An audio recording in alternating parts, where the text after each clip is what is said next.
Wabarakatuh. Gimana kabarnya Tum? Sehat? Waalaikumsalam warahmatullahi wabarakatuh. Kang Heri, Kang Yaya sehat, alhamdulillah. Ini lagi di Kota Bogor. Waduh, lagi di Kota Bogor ya? Ya, lagi ada meeting-meeting pekerjaan nih di Bogor.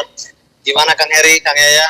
Alhamdulillah. Alhamdulillah ya. Sehat. Begini nih Tum, Bang Topan sebelumnya nih terlebih dahulu ingin menanyakan dulu ya syukur alhamdulillah kalau Bang Topan semuanya selalu sehat. Alhamdulillah kita juga di sini kalau sehat selalu diberikan kesehatan ya alhamdulillah nih. Puji syukur alhamdulillah. Begini mohon izin sebelumnya mengganggu waktu Bang Topan karena memang ada beberapa hal yang mungkin ingin ditanyakan kepada Bang Topan gitu kan. Nah, kita kan ketahui yang pertama bahwa Kombes RDI ya, Pak RD Caniago kalau tidak salah. Waktu itu sudah di Polda Jabar sudah merilis sketsa gambar ya. Sketsa gambar terkait pelaku atas kasus yang terjadi di Subang ini. Nah, dan setelah munculnya sketsa tersebut, memang sedikit ramai sekali karena banyak sekali asumsi yang bisa dikatakan menuduh ke sana kemari sehingga dan mungkin salah satunya ada juga itu dugaan yang disampaikan oleh PH-nya Pak Yosep lebih mengarah kepada klien Abang seperti itu. Nah, tetapi kemarin kita mendengar lagi setelah ada pernyataan yang baru, intinya dibenarkan oleh Kabag Humas yang baru, Bapak Ibrahim Tompo, kalau tidak salah Kombes Ibrahim Tompo, bahwa pelaku yang berdasarkan sketsa tersebut dikatakan buron ya atau DPO. Dan kalau dikatakan buron, saya berpikir bahwa memang ini tidak ada kalau dikatakan buron berarti sketsa tersebut tidak ada kesesuaian dengan saksi-saksi yang memang selama ini sudah diperiksa. Seperti itu kalau menurut pendapat saya. Itu artinya sketsa tersebut sekali lagi tidak cocok dengan saksi-saksi yang sudah dimintai keterangan oleh pihak penyidik. Nah, mungkin dalam hal ini minta tanggapan dari Bang Topan sendiri karena menurut pendapat saya bahwa kalau seandainya dikatakan buron, selama ini juga saksi-saksi yang memang sering dimintai oleh keterangan oleh pihak penyidik itu selalu kooperatif untuk dapat memberikan informasi kepada penyidik untuk dapat memberikan petunjuk terkait kasus yang terjadi di Subang ini. Ini bagaimana terkait hal itu menurut tanggapan Bang Topan nih? Ya, Kang Heri, Kang Yaya, suara saya jelas ya Kang ya? Jelas. Jadi saya kan juga coba pelajari. Pertama kita tekan menandatangani kuasa dengan Yoris dan Danu waktu itu kan. Betul. Jadi setelah kita tanda tangan, kita coba pelajari, kita coba lihat berita-berita dari awal. Memang opini yang mengatakan bahwa pelaku ini adalah orang dekat itu kan memang dari awal keluar dari statement Ibu Kapolres. Betul, Ibu Sumarni. Subang. Nah, Ibu Sumarni Subang, dan menurut saya itu juga tidak salah ya, karena asumsi pelaku ini kan beda-beda bidangnya gitu Kang Heri. Ada pelaku eksekusi gitu yang melakukan eksekutor. Ada pelaku yang sebagai perannya adalah aktor intelektual. Itu dari belakang. Ada lagi mungkin sponsor, ada lagi mungkin itu macam-macam lah kategori pelaku ya. Jadi menurut saya itu juga tidak salah. Dan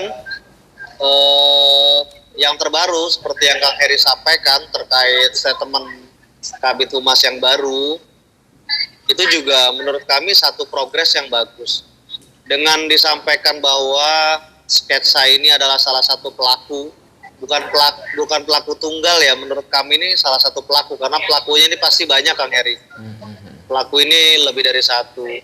Jadi dengan dikatakan bahwa si pelaku si oknum yang ada di sketsa itu adalah pelaku dari luar, bukan dari saksi yang sudah diperiksa, ini malah menurut kami satu progres yang bagus, sehingga seperti yang sering saya sampaikan di setiap paparan saya di media, bahwa dari awal saya menduga pelaku ini memang dari luar, karena pelaku ini adalah satu kelompok pelaku yang memiliki keahlian profesional, keahlian khusus, yaitu melakukan eksekusi pembunuhan, gitu loh. Kenapa saya bisa bilang kayak gitu? Ya karena sampai saat ini sudah mau 5 bulan, polisi pun kesulitan untuk bisa mengungkap perkara ini, gitu. Kesulitan inilah yang kami lihat bahwa pelaku ini sangat profesional dan bisa dimungkinkan pelaku ini mengerti SOP-SOP yang akan dilakukan oleh penyidik untuk mengungkap kasus ini, sehingga penyidik mengalami kesulitan, gitu loh. Ditambah lagi mungkin minimnya bukti-bukti yang mendukung seperti CCTV, itu kita dengar di berita juga bahwa CCTV itu buram, jadi sama sekali tidak bisa kita mengandalkan CCTV, gitu loh. Terus yang selanjutnya seperti jejak atau apa namanya tuh sidik jari. Nah ini juga kan sulit ditemukan karena pelaku itu merapihkan perbuatannya itu dengan baik, gitu loh. Jadi ada fase dimandikan, ada fase mungkin dilap-lap atau mungkin melakukannya pakai sarung tangan dan lain-lain. Nah ini kan kalau orang awam itu menurut saya sulit, gitu Kang Heri. Jadi statement Kabid Humas yang baru ini merupakan progres. Syukur, kita berharap oknum ini bisa segera ditangkap biar kita tahu, gitu loh, siapa di belakang mereka. Karena udah jelas kalau pelaku ini dari luar, berarti pelaku ini tidak ada tendensi apapun, dia hanya menjalankan tugas, kan gitu. Ya. Siapa yang memberi tugas, siapa yang membayar, siapa yang punya kepentingan di sini, gitu Kang Erik. Terima kasih. Nah, tapi menyimak apa yang disampaikan oleh Bang Topan terkait yang pertama tadi, bahwa yang pertama sebuah statement yang disampaikan oleh Ibu Kapolres Sumarni pada beberapa hari setelah kejadian, mungkin itu juga berdasarkan pengamatan, berdasarkan identifikasi, sehingga pada saat itu dari pihak kepolisian, dalam hal ini Ibu Kapolres Ibu Sumarni menyampaikan bahwa pelaku ini bisa dikatakan orang terdekat, dan tadi juga disampaikan oleh Bang Topan bahwa itu juga tidak salah, ya kan, seperti itu. Nah, lalu yang kedua, yang kemarin setelah disampaikan oleh Kabag Humas Bapak Kombes Ibrahim Tompo terkait sketsa, bahwa sketsa tersebut itu bisa dikatakan yang diduga sketsa tersebut pelaku itu dikatakan DPO, daftar pencarian orang. Nah, itu artinya sudah terpatahkan bahwa saksi-saksi yang selama ini sering diperiksa semuanya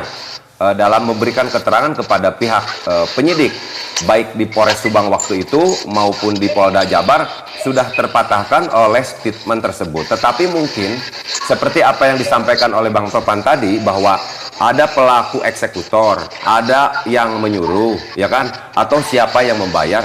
Berarti untuk statement tersebut, kalau menurut Bang Topan bisa dikatakan bahwa itu hanya untuk mematahkan terkait pelaku saja, begitu Bang Topan maksudnya?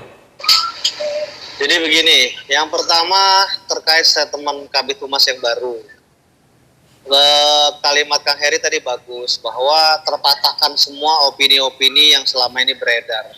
Khususnya kami yang bersyukur juga bahwa klien kami yang akhir-akhir ini disudutkan dan dicurigai oleh pihak-pihak yang mencurigai sketsa itu adalah klien kami, akhirnya terpatahkan, kan gitu Kang Heri? Ya. Nah terus yang kedua, kalau eksekutor atau pelaku ini adalah orang luar, ini kan jelas polisi ini adalah satu progres yang baik menurut kami, karena polisi harus segera menangkap sehingga menemukan motifnya kan Erik. Karena pelaku dari luar itu biasanya yang kami analisa itu adalah pelaku-pelaku yang tidak punya tendensi apa-apa, tidak punya dendam, tidak punya ikatan asmara. Yang penting dia diperintahkan melakukan eksekusi, mainkan. Nah, dia langsung persiapkan semuanya dari berapa bulan sebelumnya, dipelajari di ini segala macam sampai timbulnya hari H untuk melakukan hari eksekusi itu. Nah, permasalahannya kan sekarang kelompok eksekutor ini bisa masuk ke dalam rumah melaksanakan operasinya, pastinya kan ada juga yang kita telusuri siapa yang memudahkan gitu loh. Karena kita lihat sama-sama kan tidak ada satu barang pun yang hilang. Berarti tidak ada indikasi ini perampokan. Terus dari keterangan-keterangan dokter Hasri dan lain-lain, pembunuhan itu kurang lebih dilakukan itu sekitar jam 11-an, jam 11, jam 12. Dan yang duluan dieksekusi adalah almarhumah Ibu Tuti gitu loh. Sehingga sudah hilang tuh asumsi tentang asmara itu sudah hilang gitu loh. Jadi ini pasti ada motif lain yang harus telusuri sama polisi. Ketika motif ini sudah ketemu, saya yakin polisi juga akan relatif mudah untuk mengungkap perkara ini gitu loh. Karena eksekutor ini bisa masuk dalam rumah dan leluasa menjalankan operasinya dengan santai, tidak ada kecurigaan apa-apa dari jam berapa sampai jam berapa. Nah ini kan dalami gitu loh, yang perlu polisi dalami lagi gitu Kang Heri, gitu Kang. Saya menyimak apa disampaikan oleh Bang Topan, dan beberapa hari yang lalu juga sebelum mungkin keluarnya sebuah pernyataan yang membenarkan bahwa sketsa tersebut adalah DPO, Bang Topan pernah bilang ya, kalau tidak salah waktu itu juga ada di channel saya bahwa motif yang atau kasus yang terjadi di Subang ini yang paling memang harus lebih diutamakan adalah menemukan motifnya itu sendiri. Nah, mungkin apa yang disampaikan oleh Bang Topan sendiri intinya mungkin begini ya. Tadi juga Bang Topan mengatakan bahwa apa yang disampaikan oleh Ibu Kapolres Subang juga waktu itu setelah beberapa hari kejadian bahwa ini bisa dikatakan orang terdekat, dan Bang Topan tadi juga mengatakan tidak salah, dan saya juga sepakat karena mempunyai keyakinan bahwa Ibu Kapolres waktu itu menyampaikan hal seperti itu tentunya berdasarkan analisa dan kajian, tentunya seperti itu ya Bang ya. Analisa, kajian, dan fakta di lapangan bahwa pintu nggak ada yang rusak, barang nggak ada yang hilang, terus pelaku leluasa masuk dan melakukan operasinya. Jadi wajar Kapolres menyampaikan hal itu. Ya. Makanya dengan sudah ketahuan ada oknum yang DPO yang disinyalir adalah pelakunya, nah dari situ kita bisa lebih didalami lagi sebetulnya pelaku ini melakukan itu dasarnya apa, siapa yang suruh, siapa yang sponsorin, atau siapa yang bayar, kan gitu. Dari situ nanti ketahuan lagi ini ternyata ujungnya masalah apa, kan gitu kan. Almarhumah Bu Tuti itu kapasitasnya sebagai apa, di yayasan apa, Ibu Amel sebagai apa, yayasan apa. Nah ini kenapa bisa begini, kan bisa dikaji lebih lanjut tuh. Iya. Gitu. Maksudnya seperti apa yang tadi disampaikan. Yang pertama ini mengetahui terkait pernyataan Ibu Kapolres bahwa ini bisa dikatakan orang terdekat. Lalu rentetannya akan lebih bagus apabila lebih dikerucutkan, melakukan pendalaman terkait hal itu, sehingga mungkin apa yang dikatakan oleh Bang Topan bahwa ini lebih bagus didalami motifnya, agar mungkin kan kita tahu bahwa sekarang ini kalau berbicara saksi yang dimintai keterangan, kalau menurut dari berita sekitar 69 lebih, bisa dikatakan mungkin ini rekor ya, rekor saksi terbesar dalam sebuah kasus gitu kan yang terjadi ya Bang ya. Nah, mungkin maksud Abang itu dengan ditemukannya motifnya terlebih dahulu, sehingga akan lebih memudahkan menyaring gitu loh, menyaring orang-orang yang memang sudah diindikasi baru diduga aja oleh kepolisian, dan akhirnya lebih mudah untuk mengambil sebuah keputusan dengan melakukan pendalaman yang lebih jelas lagi, mencari petunjuk dan lain sebagainya. Maksudnya mungkin seperti itu ya Bang ya? Iya, jadi dengan adanya statement Kabid Humas yang baru yang mengatakan bahwa pelaku yang di sketsa itu yang sudah DPO itu adalah orang dari di luar saksi. Ini kan sebetulnya saya yakin kepolisian juga sudah bisa menilai bahwa ketika itu orang luar, berarti harus kita asumsikan, harus kita telusuri bahwa orang luar ini tidak punya tendensi apa-apa gitu loh. Iya, iya. Berarti orang luar ini hanya menjalankan tugas dari seseorang yang punya tujuan, yang punya kepentingan di sini apa kan gitu. Ditambah lagi ada yang memuluskan langkah mereka gitu loh, dengan mereka masuk ke dalam rumah dengan mudah, melakukan langkah-langkah dengan mudah, terus tidak meninggalkan sisa-sisa pekerjaan yang benar-benar bisa dijadikan petunjuk kepolisian gitu loh. Jadi pembunuhan ini menurut kami sudah direncanakan dari beberapa bulan sebelumnya gitu loh. Sudah dipelajari, sudah direncanakan, sudah diarahkan akan begini. Tetapi kan lagi-lagi Kang Heri, ini adalah perampasan nyawa, sehingga nyawa ini milik Allah Subhanahu wa taala. Tidak ada satu kejahatan yang sempurna kan gitu. Iya. Dan saya yakin kepolisian Republik Indonesia ini sudah sangat profesional, dan saya yakin mampu untuk melawan kejahatan keji seperti ini yang terorganisir ini tetap bisa diberantas oleh kepolisian gitu Kang Heri. Nah, sedikit Bang Topan masih ada. Tadi kan disampaikan dalam pernyataan ini kembali kepada pernyataan Kabag Humas Kombes Ibrahim Tompo ya, bahwa ini dikaitkan dengan DPO. Disepakati tidak Bang Topan kalau seandainya, walaupun memang di sana tidak dijelaskan detail ya, tetapi mungkin saya juga berpikir bahwa kalau yang namanya saksi itu bukan DPO karena mudah dicari, mudah dihadirkan dan seperti apa. Disepakati tidak kalau seandainya pernyataan apa yang disampaikan oleh pihak kepolisian, dalam hal ini Polda Jabar aja umumnya, itu sudah mematahkan terkait saksi-saksi yang sering dimintai keterangannya, berarti untuk posisinya sebagai pelaku. Tetapi kalau untuk hal-hal yang lain seperti apa yang Bang Topan tadi sampaikan, pelaku sudah terpatahkan dari saksi. Tetapi kalau misalkan untuk hal yang lainnya, yang memerintah, yang mendanai atau apa, mungkin dengan statement seperti itu belum terpatahkan ya Bang Topan? Iya, jadi gini, ini langsung saja kita berbicara klien kami nih, Danu. Akhir-akhir ini kan ada berita-berita statement yang seakan-akan menyudutkan karena klien kami sering berubah-ubah atau klien kami sering diperiksa dan lain-lain.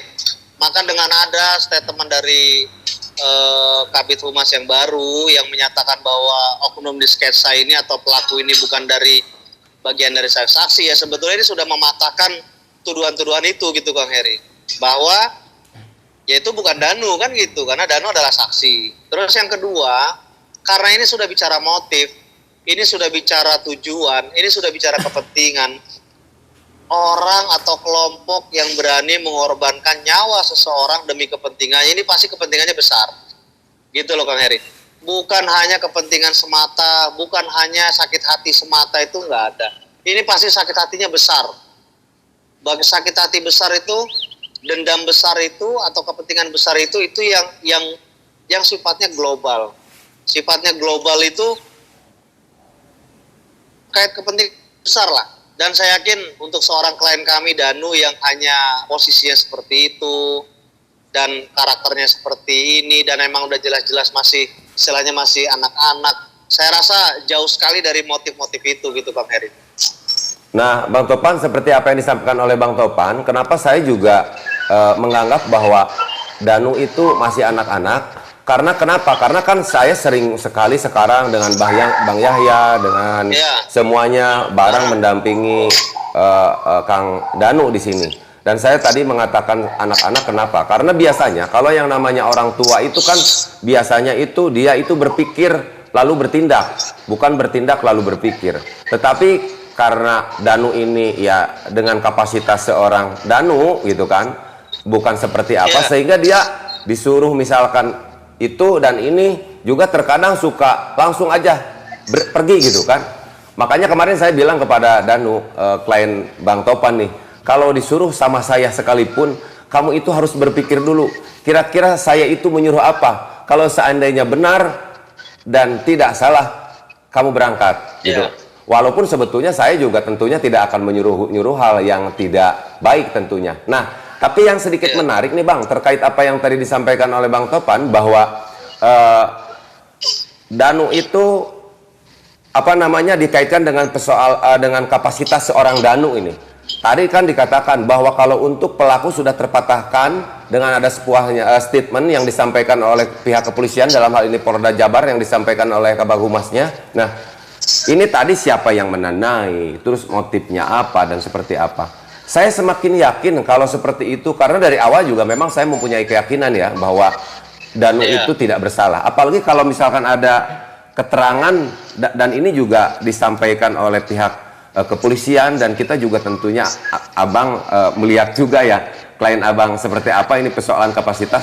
Jadi sepertinya saya semakin yakin nih bahwa klien Abang ini bukan berarti persoalan karena saya juga ikut bareng gitu kan mengawal kasus ini gitu.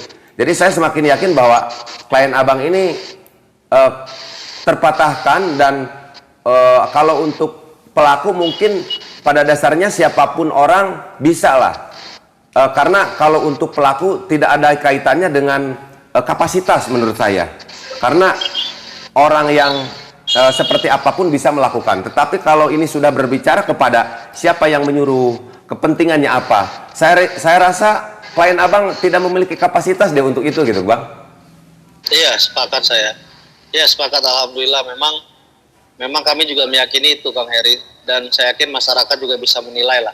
Ini kan permasalahan sudah lebih dari 4 bulan lebih ya, mau 5 bulan. Dan masyarakat seluruh Indonesia ini benar-benar prihatin dan benar-benar menganalisa, memantau, memonitor tentang perkembangan kasus ini. Jadi mereka juga saya yakin saya banyak dengar komentar-komentar dan lain-lain, alhamdulillah banyak juga yang analisanya sama seperti kita gitu Kang Heri. Artinya tidak mungkin seorang Danu mampu melakukan hal sedemikian besar gitu loh.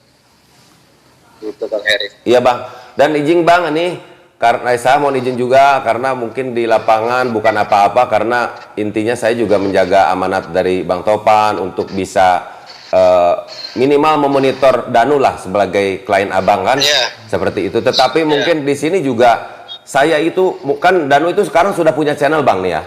Tetapi disampaikan sama Abang, sebetulnya saya sering melihat ya. Jadi dia itu bukan berarti happy, sementara dia juga bilang sama saya intinya secara pribadi Danu itu mengucapkan terima kasih banyak kepada Bang Topan yang memang selama ini dengan ikhlas, dengan berjuang semuanya untuk bagaimana terus bisa memberikan pendampingan ke Danu. Beliau juga ya intinya Danu juga suka berbicara seperti itu, dan mungkin terkadang kalau dia ada di channel kesannya seperti apa, saya pernah bilang ya intinya katanya sebetulnya saya itu masih merasakan kesedihan. Saya juga sebetulnya masih memiliki luka atas kasus yang terjadi di Subang ini, dan berharap dia juga memang cepat-cepat kasus ini dapat terungkap seperti itu Bang. Jadi saya sampaikan yang mungkin sering di sini bareng sama Danu itu sebetulnya sangat mengucapkan terima kasih yang luar biasa dah kepada Abang. Cuman dia itu tidak tahu mesti ngomong apa, katanya seperti itu Bang Topan. Iya, jadi gini, terkait masalah Danu membuat YouTube dan lain-lain itu sebetulnya kan kreativitas, dan saya sangat mendukung sekali, minimal untuk mengisi kekosongan Danu gitu Kang Heri. Makanya sebetulnya dengan Danu banyak bermain atau banyak belajar dari Kang Heri, Kang Yahya, ini sebetulnya kan sangat positif dan saya sangat mendukung gitu Kang Heri. Nggak ada masalah. Yang penting YouTube ini adalah hal kreativitas, sehingga semakin Danu berkreativitas itu sebetulnya semakin bagus gitu kan. Siap Bang. Gitu Kang Heri.